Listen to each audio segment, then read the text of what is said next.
Eliu Ovidio Pérez Jaime, conocido como Eliu Pérez, es un escritor salvadoreño autodenominado ciudadano del mundo, quien reside entre Bogotá, Colombia y Florida, Estados Unidos. Es autor de un libro autobiográfico que documenta la vida insospechable que le tocó vivir, la cual le llevó a más de 70 países alrededor del mundo. Vivió su infancia añorada en su querida Santa Ana, El Salvador, y en el año de 1975 viajó a los Estados Unidos de América como estudiante de intercambio. Allí comenzó su migración hacia el norte, con la diáspora salvadoreña que provocó el conflicto armado entre la guerrilla y el gobierno, uno de los últimos capítulos de la Guerra Fría del siglo XX. En el año 2001 se gradúa con distinción de la Universidad de Rutgers University en Kansas City con una maestría en Administración de Empresas. En el año 2004 asume el cargo de gerente regional para el Caribe de la firma Kahn, Dresser & McKean Inc. de Boston. En el año 2005 es nombrado gerente regional para el sur de la Florida, Latinoamérica y el Caribe, con el cual establece residencia en Bogotá en el año 2008. A pesar de haber documentado escritos a través de los años, su trabajo literario comienza en el año 2013, cuando decide manuscribir las memorias de su vida como regalo para sus hijos.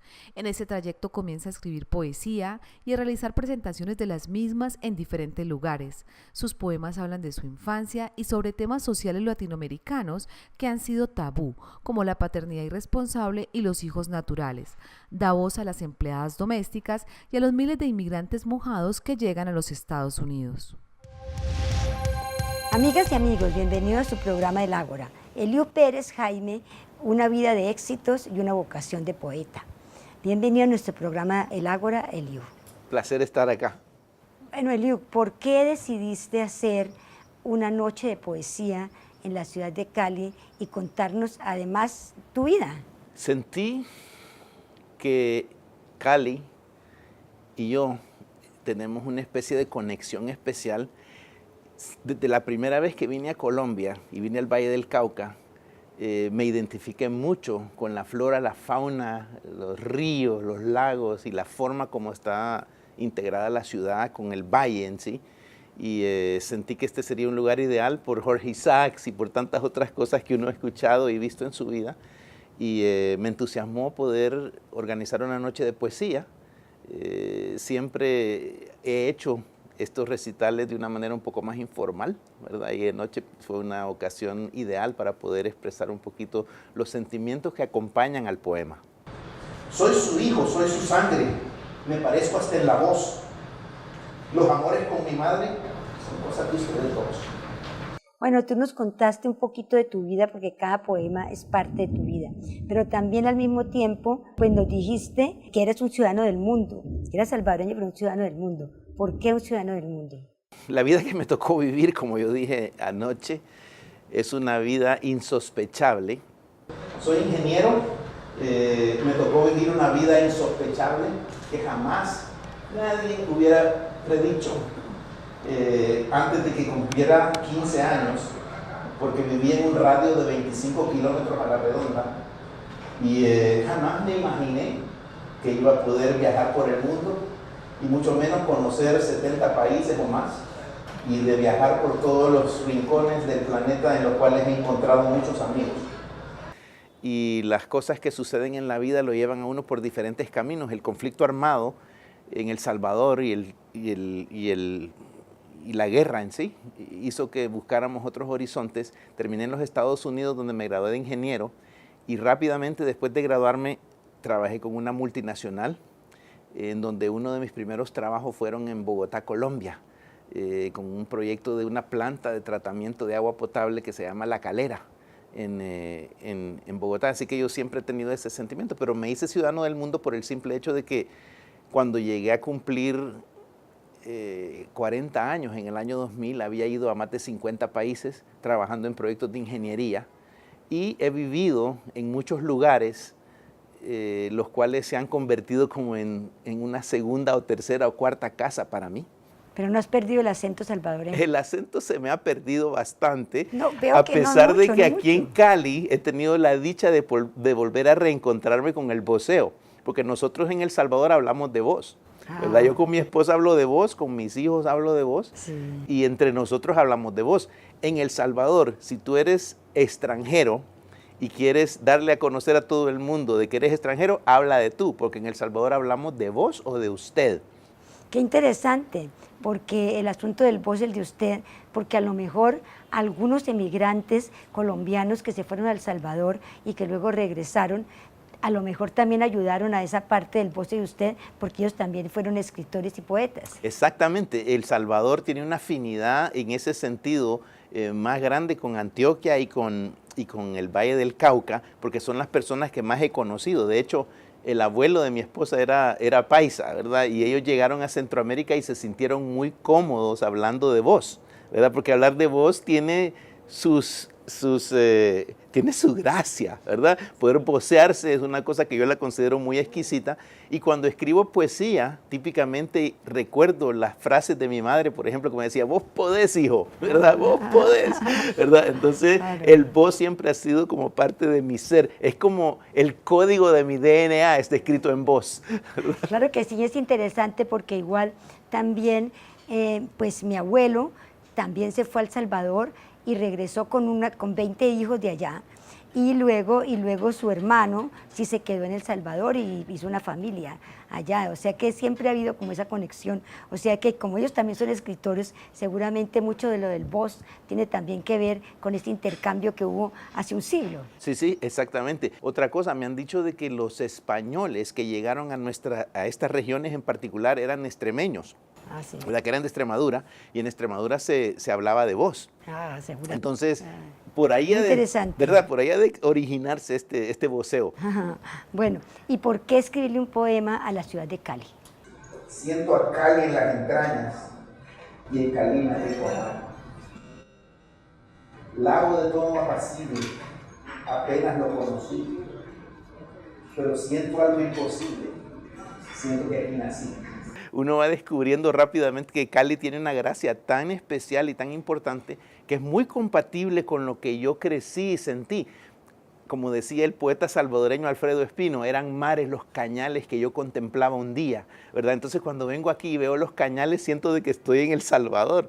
Entonces por alguna razón dije, no, esta ciudad tan linda que tiene tanta gente ha hablado mal de Cali, porque que el cártel de no sé qué, o que la violencia, y yo vengo a Cali y cada vez que me voy encantado. Entonces yo le dije, no, esta Cali es una reina, dije yo, es la reina de un valle.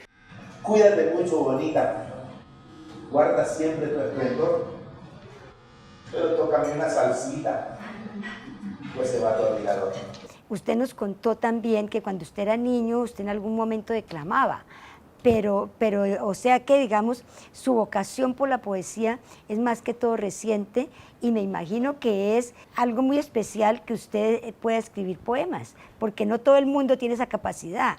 Eso es una cosa que mucha gente nace con eso, pero otra gente que la descubra pues ya como en la edad adulta es como interesante. Es muy cierto, pero siento que todo en la vida llega en su propio tiempo, ¿verdad? A veces pienso, ¿por qué no escribí más temprano, etcétera? Pero escribir es un experimento tan sui generis, ¿verdad? Cada escritor descubre la forma como va a escribir únicamente escribiendo, ¿verdad? Como decía Faulkner, el escritor americano que admiro mucho, él decía, escriba nada más que lo que es basura se va a caer solo y lo bueno queda en el árbol y ese fruto se cosecha. Bueno, muy importante. Sí, sí, sí. Bueno, vamos a hacer una pausa para comercial y ya regresamos.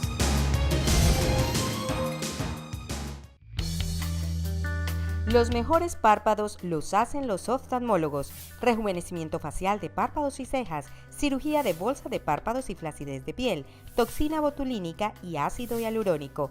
Doctora Ángela María Dolmesh, médica oftalmóloga, especialista en cirugía estética y reconstructiva de párpados, cejas y vías lagrimales de la Universidad de McGill en Canadá. Clínica de Oftalmología de Cali, carrera 47, número 8C94, consultorio 211, teléfono 511-0267 en Cali. Visiten a Chira, uno de los 10 finalistas en el 2016 de los Premios Mundiales de Hábitat, reconocida internacionalmente como mejor práctica. Conozca el baño seco y compostero, la cocina solar, la fuente de la Pachamama. Asista a una velada a la luz de la luna, piérdase en el laberinto, vea cómo funciona una biciducha, aprenda cómo se hace el papel hecho a mano y los juguetes de desechos reciclados, disfrute de una noche en familia en la Ecoaldea, conozca los proyectos productivos que constituyen la columna vertebral de esta Ecoaldea de mujeres, saboree los mejores platos vallecaucanos, haga sus reservaciones con anterioridad, atendemos congresos, grupos y colegios, visite nuestra página web www.nachira-ecoaldea.org. Corregimiento El Bolo San Isidro, a pocos metros del Parador Alaska. Teléfono 883-7855, 316-225-5349 y 316-320-9470. La Ecoaldea Nachira fue ganadora del Premio al Liderazgo Colectivo 2017, un galardón que nos impulsa a seguir mostrando que es posible la construcción de un cambio social en el que el cooperativismo conduce a la paz. Nachira, Premio al Liderazgo Colectivo 2017.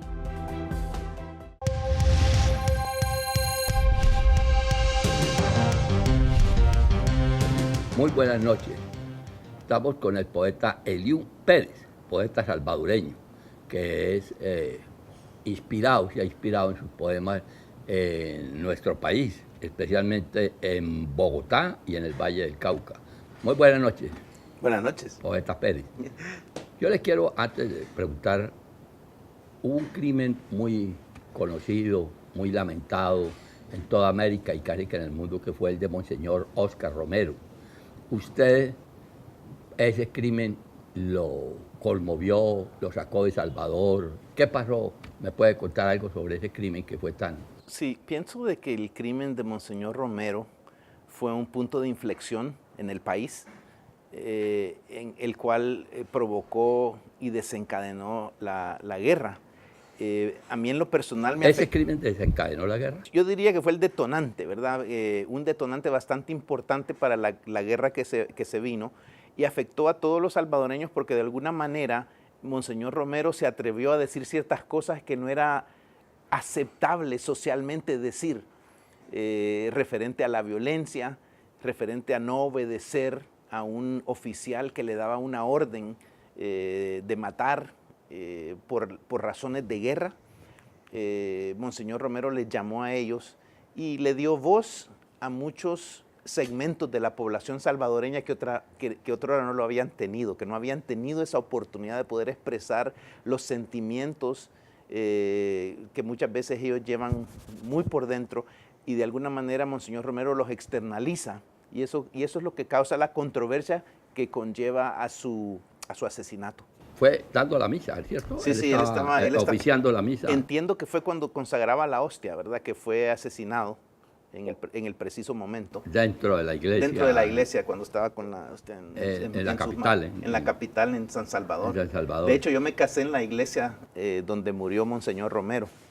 Así de que eso también me trajo como unos recuerdos especiales de esa tragedia. Poeta Pérez, usted le ha escrito un poema a Valle del Cauca, a Calima. Yo quisiera preguntarle por un poema al río Bogotá. Sí. ¿Usted por qué él escribe poemas al río Bogotá? Cuénteme, ¿de qué se trata eso? ¿Qué lo inspiró a usted a escribirle un poema al río Bogotá? Bueno, es una pregunta que me la hacen muy a menudo. Mi poesía se caracteriza en darle voz a los que antes no la han tenido. Como usted sabe, hice un poema hablando del hijo natural. Yo fui la primera persona que vino acá en esta nueva generación. Ya habíamos estado acá antes y habíamos... ¿Antes del año 60? No, en el año 60 fue la primera vez que vinimos, y ahí vino el socio fundador de nuestra empresa, Tom Camp, ¿verdad? Yo nací en el año 60. Y entonces en ese año 60 vinieron acá, hicieron ese plan para recuperar el río Bogotá, que en ese momento no costaba mucho porque se podía hacer por fases y comenzar despacio. Lamentablemente el proyecto no se ha podido realizar, y el río Bogotá está ahora más sucio que lo que estaba en el año 60, pero por mucho, ¿verdad? Y las plantas de tratamiento de Bogotá, solo se construyó una, ¿verdad? Que no contribuye a gran escala a resolver el problema. Y entonces, desde que vine a Colombia en el año 2008 aproximadamente, por primera vez, nos comenzamos a dar cuenta de que habían ciertas trabas institucionales, no solo por el cambio en los gobiernos, porque acá el cambio de gobierno cada 4 años es crítico, porque muchas de las iniciativas civiles se ven interrumpidas porque todas las personas cambian en las instituciones, pero ese no fue el único problema que nosotros vimos, sino que también había una fragmentación de responsabilidades alrededor del río, que esto lo atiende una agencia, esto lo atiende otra agencia, esto lo atiende otra agencia, etcétera, y entonces al final todo el mundo termina señalándose. Ahora quiero hacer una pregunta. ¿Es trabas de tipo burocrático, administrativo o de corrupción? Yo no quisiera decir de que son trabas de corrupción. En las que me he enfocado más son en las trabas institucionales, porque aquí en Colombia hemos descubierto que es difícil hasta regalar dinero, ¿verdad? Porque de hecho vino una firma con la que nosotros trabajamos de Australia con intenciones de querer limpiar el río Bogotá y se encontraron con que la administración pública les dijo, no, ustedes no pueden venir acá a hacer un proyecto filántropo de ese tipo. ¿Pero por qué? Porque le dijeron, no, póngase en línea porque aquí va a haber una licitación. No, pero si está regalando... Pero es, como le digo, es difícil. ¿Para qué licitación? Si la licitación es cuando hay que adjudicar al mejor o al más económico. Exactamente. Pero si lo estaban regalando 100%... Sí, esta compañía pensó que se podía hacer eso, pero ahí hago énfasis en las diferentes instituciones involucradas en la limpieza del río, que al final del día no permiten, ¿verdad?, que el río se limpie. Lo que queremos tener es un río limpio. Lo único que debería de hacer las autoridades es chequear el contenido de contaminación y los coliformes fecales en el río para ver si está limpio. Ese poema con el del poema Hijo Natural, ¿qué tienen que ver? Es la voz de un hijo natural que nunca pudo hablar de quién era su papá, que nunca le pudo decir papá. Es la voz de un niño que no podía expresar de otra manera su frustración, y este poema habla sobre los sentimientos que tiene. De la misma manera pienso de que el río Bogotá es un hijo natural de los bogotanos y que no lo atienden. Al río hay que proteger, ya bastan los formalismos. El enemigo a saber somos nosotros mismos. Le di voz al río Bogotá, ¿verdad?, que es contaminado día a día por 8,5 millones o 9 millones de bogotanos, ¿verdad? Y muchos de ellos no están ni siquiera conscientes de hacia dónde van sus aguas residuales. Bueno, usted tuvo una reunión con el alcalde de Cali. ¿Usted no le puede proponer eso que no quieren hacer en Bogotá al alcalde de Cali? Obvio que sí. Cali está un poco más adelante de lo que está Bogotá, por el hecho de que aquí se construyó una planta de tratamiento de aguas residuales hace 20, 25 años. Aquí tenemos 7 ríos que nos rodean la ciudad. Ustedes tienen 7 ríos y aquí sí se puede hacer un proyecto así. Limpiar un río genera empleos. Limpiar un río genera industrias, limpiar un río genera bienestar, limpiar un río evita que haya ciclovía dentro de la ciudad, que la ciudad ya está tan congestionada y la gente no puede andar en la ribera del río porque el río apesta, el río está sucio. Y han venido extranjeros de mi empresa que han visto las condiciones del río y dicen, ¿cómo es posible que esta ciudad tan congestionada le bloqueen el sábado o el domingo, una de las arterias más principales en las cuales se moviliza la gente, pudiendo la gente andar por la ribera de un río tan bonito? Son proyectos convencionales de tratamiento de aguas residuales que no tienen nada del otro mundo. Son cosas que ya se han hecho 3,000 veces en Estados Unidos, tantas veces en Europa, en Japón, en todos los países, ¿verdad?, donde se han producido y se han creado esas plantas de tratamiento. Oyeron caleños al poeta salvadoreño Eliu Pérez, especialmente caleños, no los que se piensan lanzar de candidatos a la alcaldía de Cali para el año entrante. Aquí tienen un gran conocedor para los 7 ríos que nos circundan a Cali y para ponerlos a funcionar como se deben funcionar. De manera que ahí les dejo la inquietud a todos los que estén aspirando a la alcaldía de Cali. Eso me daría un gran placer. Le agradezco mucho y la oportunidad de conversar con ustedes hoy día. Bueno, muchas gracias. A ustedes también muchas gracias. Y sigan con la doctora Ángel.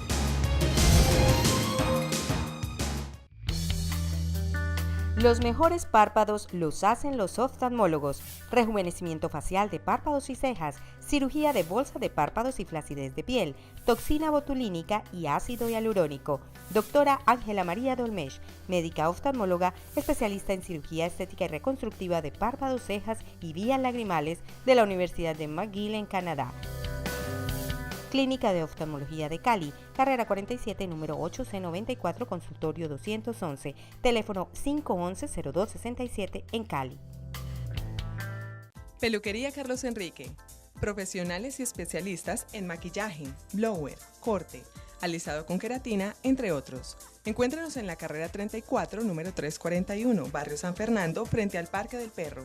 Separe su cita al 556-1290, 556-1310, Peluquería Carlos Enrique.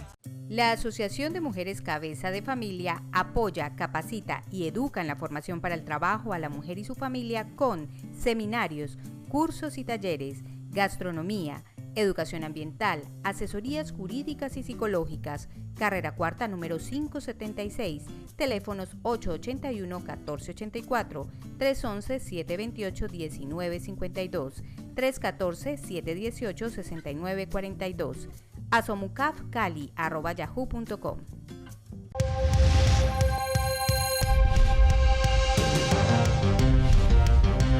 Continuamos en el Ágora, un lugar de encuentro. Eliu Pérez, una vida de éxitos y una vocación de poeta.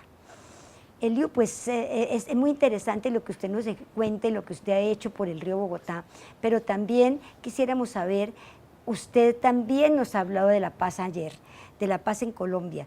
Ustedes que tienen una experiencia en El Salvador, ¿qué le diría usted a los colombianos sobre este proceso que a veces parece que no se fuera a dar? El mensaje más grande que yo le pudiera dar a los colombianos, y que lo he vivido acá, estando en Colombia, es que le den una oportunidad al proceso de paz. Pienso de que un acuerdo de paz, quieras o no, aunque sea malo, es un acuerdo de paz, no es un acuerdo de guerra, ¿verdad? Entonces, pienso de que apostarle a la paz es una cosa buena. Lo que decía yo era de que perdonar lo imperdonable es una de las cosas más difíciles que suceden en la vida. Pero pienso yo que no debemos de ser miopes en pensar de que únicamente se tiene que ajusticiar a nuestra generación. Tenemos que pensar en nuestros hijos y en nuestros nietos para que ellos hereden la paz, que tal vez nosotros sentimos el sinsabor de la guerra y también nosotros sentimos el sinsabor de tantas cosas desagradables que sucedieron, pero que fueron parte de un proceso de la misma evolución de nuestros países latinoamericanos. Esta mañana pude ver el trabajo fenomenal que se ha hecho acá con el cable, con las góndolas que lo llevan a los barrios estos, y me pareció, así lo es, y me pareció una cosa tan fascinante, la cosa, cómo están educando al niño desde muy pequeñito para que el niño encuentre un camino que no sea el camino de la violencia. La paz no es en ningún lugar perfecta. Paz no existe en ningún lugar del mundo, pero que todos nosotros nos merecemos un ambiente de paz y los colombianos se merecen un ambiente de paz. Y si una generación tiene que perdonar lo imperdonable, que así sea, que miremos hacia adelante, ¿verdad? Que pensemos únicamente en el futuro y que pensemos en nuestros hijos. Ese quizás es el mensaje que le he dado y le he dicho a todos mis amigos, a todos mis empleados, que hagamos la paz de la manera como Dios nos dotó. Si es escribiendo un poema, voy a hacer la paz en Colombia escribiendo un poema sobre la paz. Voy a hacer un poema de cómo yo soy maestro, profesora, enfermera, pero cómo yo expreso mi versión de la paz, ¿verdad? Es un mensaje que yo pienso que es un mensaje bastante claro y bastante sencillo, pero muchas veces difícil de implementar. Una de las cosas que Colombia tiene en común con El Salvador es que antes de las guerras han sido países donde hay mucha diferencia entre los que tienen y los que no tienen. ¿Tú crees que en El Salvador la guerra resolvió ese problema o no? Ese problema todavía es muy latente en mi país, porque la distribución de la riqueza en El Salvador es un tema que todavía merece revisarse. Yo no creo en ciertas nociones que dicen de que hay que quitarle todo al rico para dárselo al pobre. Eso no funciona nunca, no funcionó nunca ni funcionará, ¿verdad? Porque como no decía, ya la historia nos dice que no ha funcionado. No ha funcionado, ¿verdad? Entonces, pienso que es algo en lo que todavía se tiene que trabajar, pero siento que se debe de llegar a eso con la educación.